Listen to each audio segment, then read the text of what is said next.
Hey guys, Brian here on Better Chess Training, and in today's video, I am going to be playing some chess on leechess.org, playing 25-minute game with a 10-second increment, and it's pretty interesting. Check it out. Okay, today I'm playing on Lichess, little 25 with a 5-second increment, and my opponent playing e5 and knight to c6. And so I'm going to be playing the Ruy Lopez, the Spanish. And this is not something I have played very often. And already my opponent deviates with g6. So I'm already playing something I'm not quite familiar with. But let's see what the threats are here. I'm looking maybe at something like this eventually, as well as g7. Now, g6 with bishop to g7 does get played a bit in the Ruy Lopez, so it's not necessarily something to fear. But when you're caught with something you're not as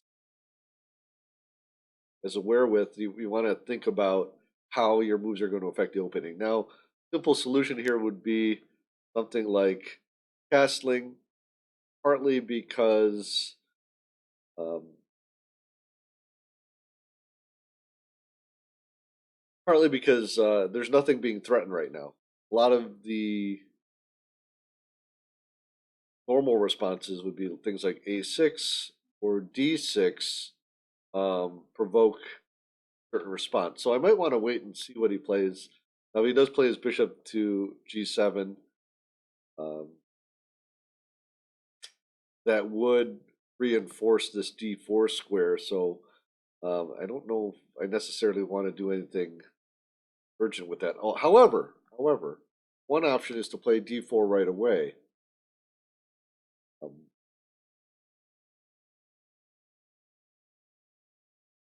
d4 right away, threatening either d5, gaining some space, or at that point, um,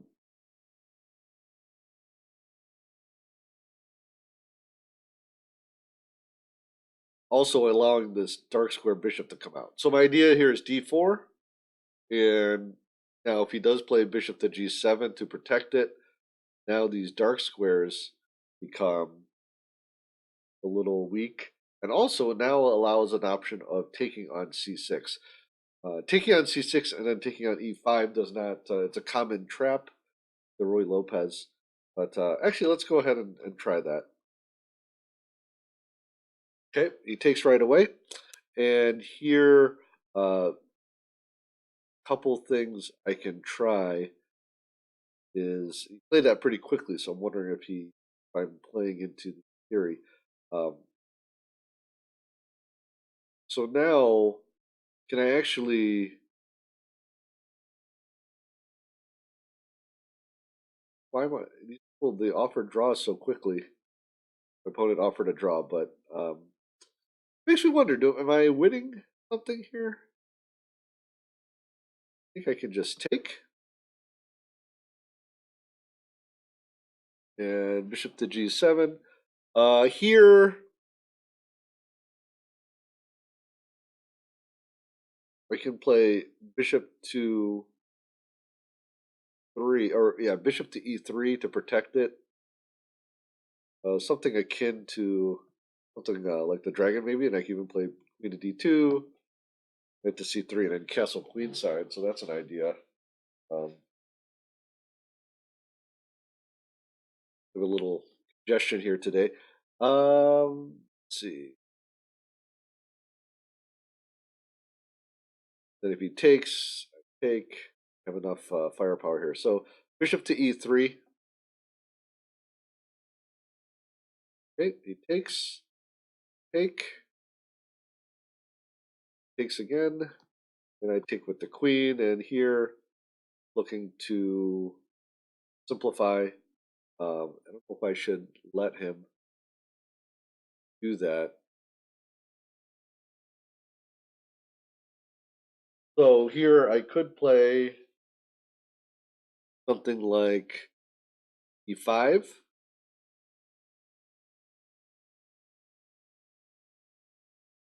Then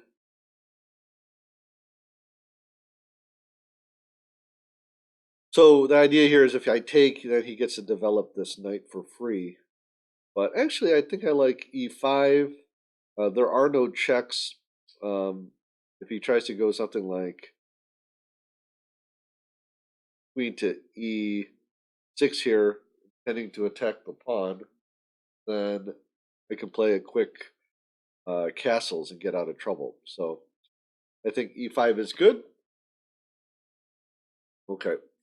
So now he develops over here again, trying to simplify. And now here, I think it's actually a little more advantageous for me to just take. He'll be getting this half open file for his rook, but I don't think it's that big a deal. The other option here, well, I have to I have to either protect this bishop or or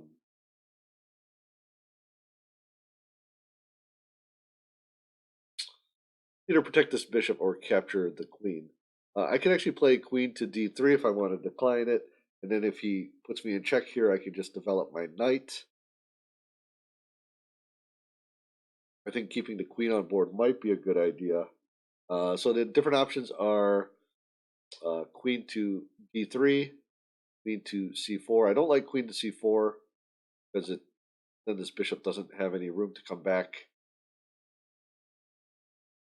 Queen to d3 looks good, and then if he puts me in check, for example, well, the only problem is here, queen to d3, and then if he plays a6, then this pawn here is hanging. So it looks like we're going into the end game here. I'm gonna take this queen. I don't think there's a problem with and here I've got the development is fine. Gonna actually play where now the question is where should I put my knight? I'm thinking this e4 square might be nice, or if he gives me the opportunity, get in here and get this check in. So I think knight to c3 is my next move. I don't really have to rush to castle right now uh, because there's not much firepower here. Now, with this minimization of the pieces, or these trading of the pieces, the um,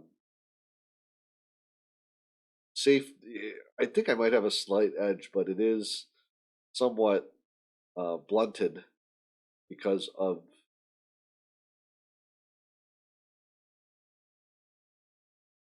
because there aren't as many pieces. So here, I think I might go here to e2 with this idea.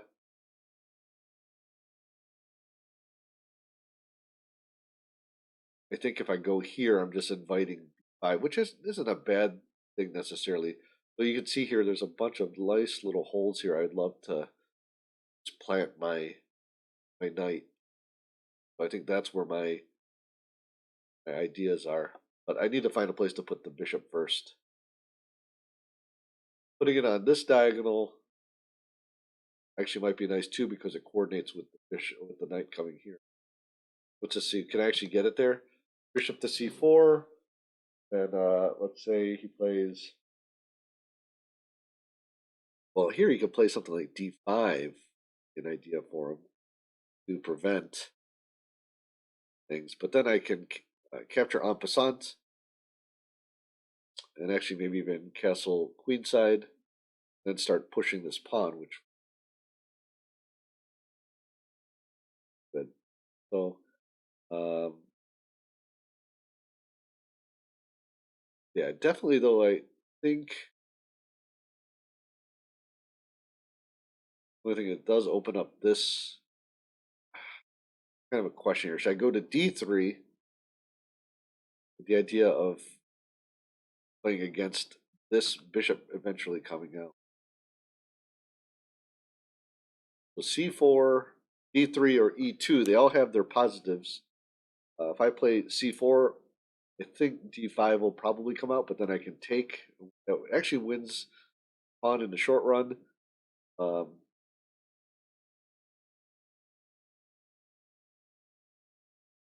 come to e2, playing against maybe these pawns eventually, but he doesn't have to move those necessarily. I'm playing to d3, but then that blocks the d file if I want to castle and get some action going.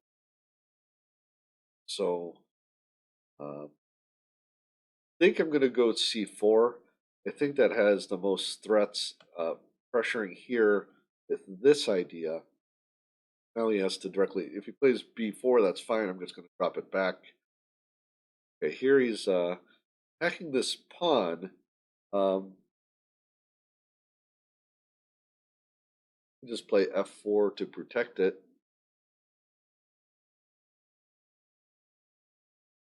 Or,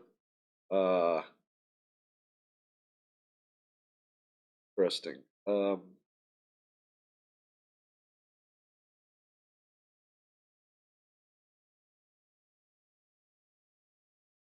So the threat here is taking here.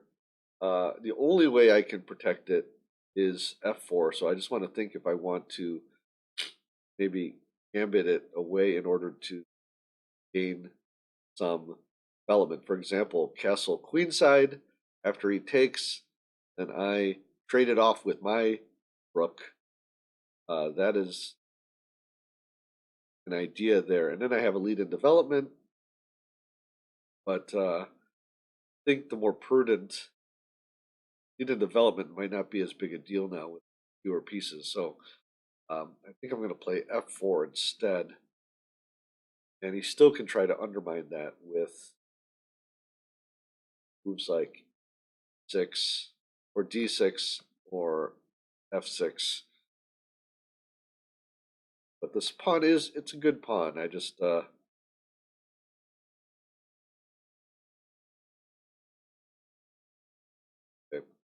play f4. Okay. So he's going to castle now. I think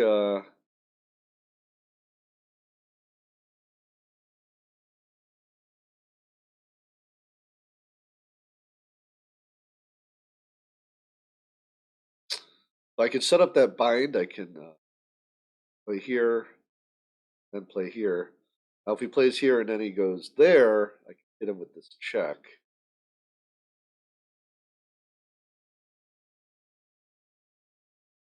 I could actually play g4 here.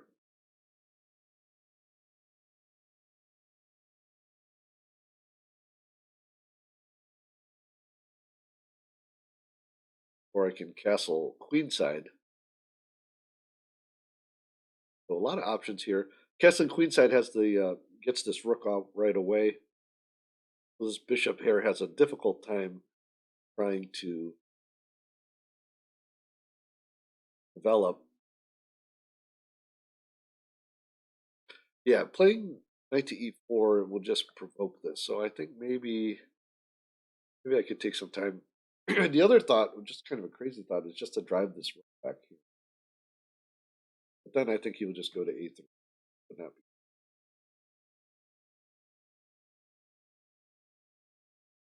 I'm wondering actually if I should just castle kingside instead. So the pawn's a little mobile. Because even though there's not as many pieces, I do need to worry about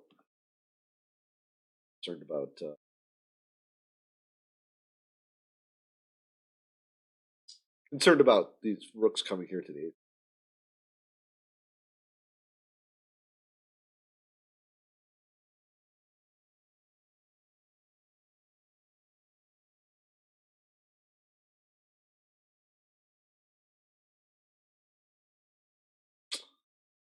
A move that I'm kind of contemplating here, knight to e4, and then if he plays knight to f5, still going in with this check here, trading, and then all of a sudden I've got a nice pawn just like blocking this bishop in. knight to e4, but then d5 might come. And again, I still think I have, even if he plays d5, I might not even take it en passant. I might check him here. And I think that's the way to go. Yeah. Knight to e4. So unless I'm missing something, the only thing I'm thinking, okay, knight to f5 here. Um,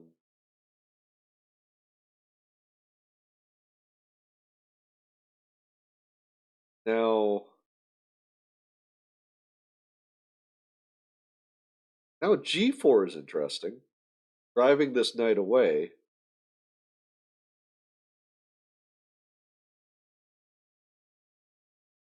Or my original plan, I think, is fine as well. But g4, knight to e3.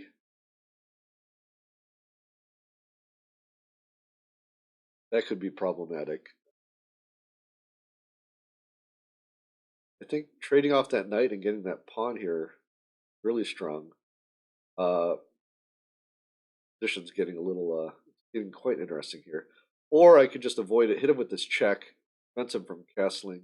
Although then he could just bring it to e7. E7's a fine place for it.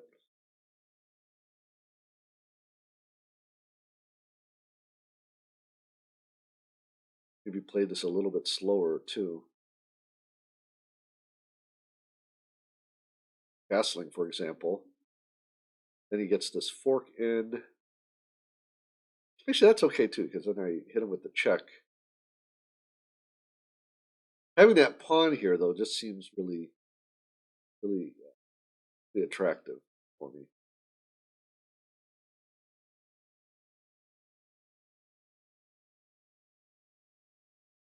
Then eventually, if I can maybe get a rook up here.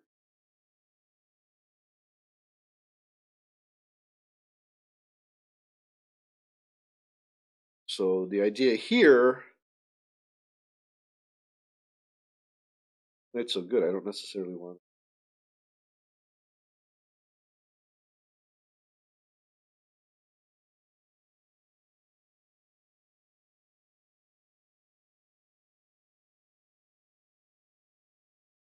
Yeah, I think I need to trade them.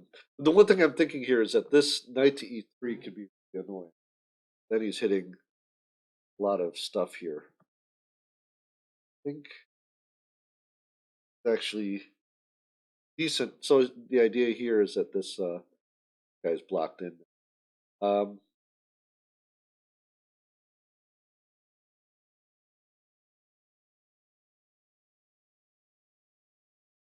okay, drive. I'm going to bring this one back, and then here, so his idea is threatening here, of course, but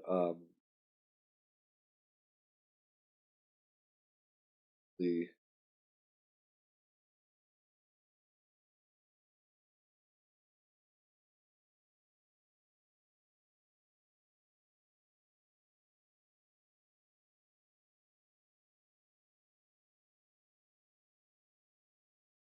play this. Now he's getting his bishop out over there.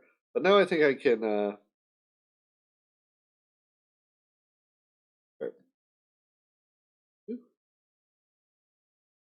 Okay. Um, so here, I'm actually wondering, should I probably should do something like this, play against to get this bishop active. I know it wastes a move, but I think it might be what I have to do.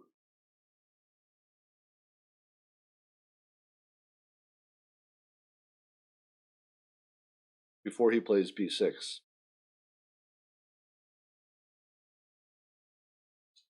The other idea here is to really just castle, get my rook over here as quickly as possible.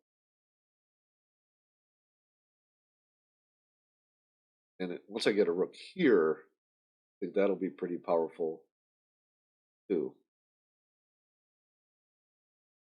So this position is just a kind of a weird one. He has a couple ideas. He wants to bring his rook here, take here.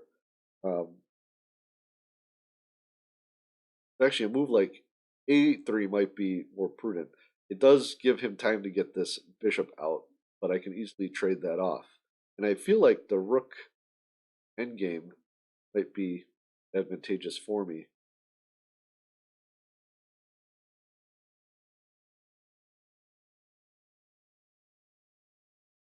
I think I'm going to play, you know what? I'm going to play a little slow. I'm going to play a3 here. This way I can actually castle.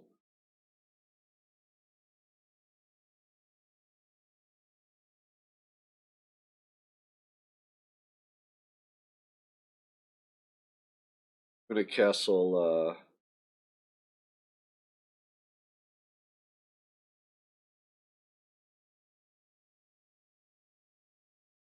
Well,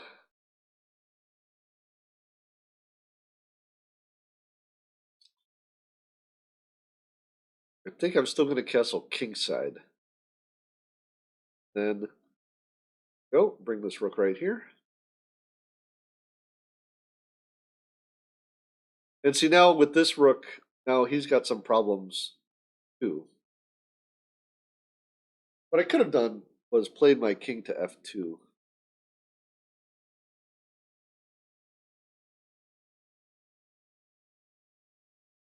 Okay, so I think he did he make a mistake? He wants to bring his rook to f6. But here with rook to e1, I'm threatening to win this bishop. Okay, rook to e7 check.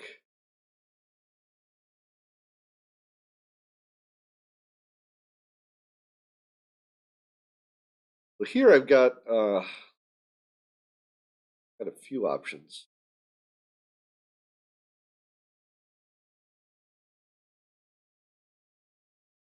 I could bring a rook here to d6, attacking this pawn.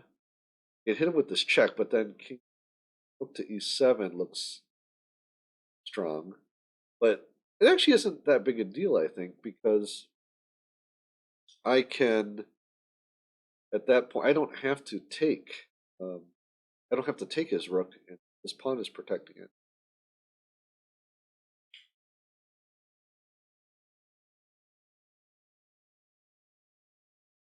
I do just like I just like my position here.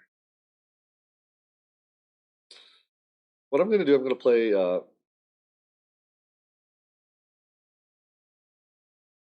going to play my rook here. This has a couple reasons. I can option to go this way, or if he tries to bring his rook to f6, I can go that way. Okay, he's trying to bring his bishop out.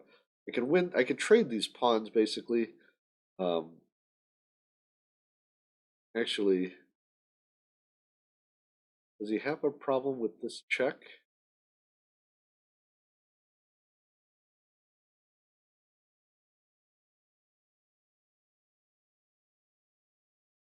A couple options here. I could hit him with this check, of course. It's a forcing option. I could take this pawn, trade these pawns. I don't think that's a great trade, fairly. Um, One other option is to bring this bishop around. Now I've got opposing his bishop to try to trade it.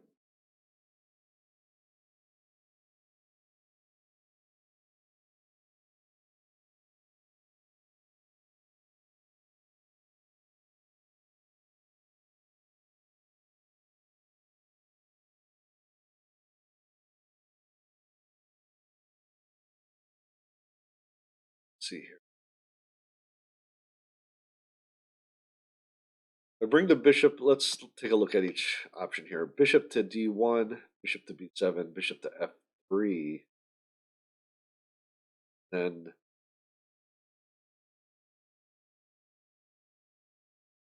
I don't think he really has anything. The main threat is bringing his rook here to f6. And I think I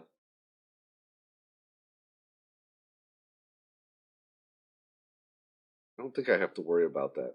So let's go bishop to d1. Running a little short on time, so I need to be a little quicker here. Okay, here comes that rook to f6. And here I'm going to hit him with this check. Okay, and just as expected, he brings it back. Now, I think I can bring my bishop to f3, and here, um,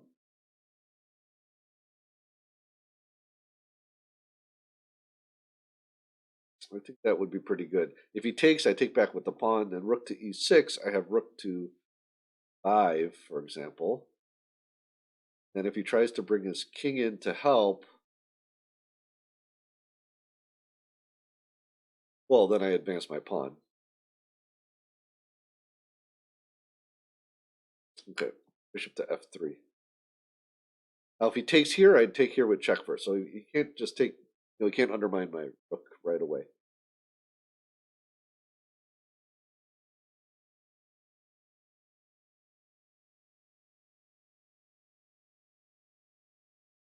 If he plays bishop to b7, I can take here on f7 and then take here on b6, and then that is pinned. Hey, interesting. So here,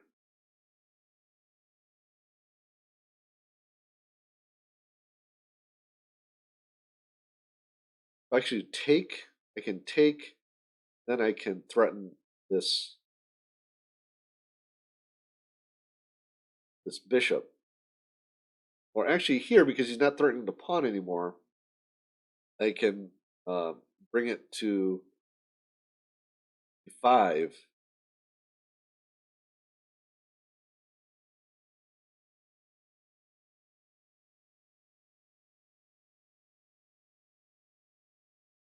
Then if he takes, take with the pawn. Now this pawn is supported. I don't know if that's a good idea necessarily.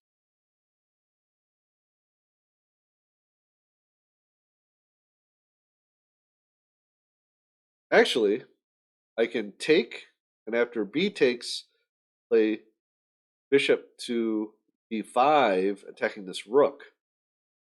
This rook is pinned. If he takes here, I take with the pawn, and then he cannot stop me from promoting. So that looks great. Rook takes c5, b takes c5, bishop to d5,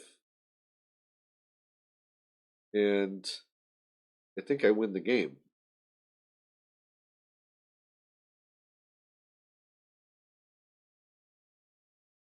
Here, I should have double checked, I guess. The whole point is that my d pawn will be covering the e7, will be covering this square. Has to take. Now he cannot stop the promotion because these squares are covered. So, kind of an interesting game. I suspect that there were some mistakes made on both sides, but what we're going to do here is I'm going to analyze this game, and I'm going to put annotated and commented PGN on the Patreon feed, and then you guys can check it out. Hey guys, I hope you enjoyed that game. I thought it was pretty interesting. Deviated from any known theory to me on move 3. I'm sure it's a specific type of system, but we were able to, I think, play according to what the board required. Some interesting choices that I had to make during the game. So I'll definitely be analyzing that. And again, if you're a patron, you can check that out by clicking the link below. Over here, if you enjoy seeing me play, I have a playlist of my games, so you can check that out. And I'll talk to you soon. Have a great day.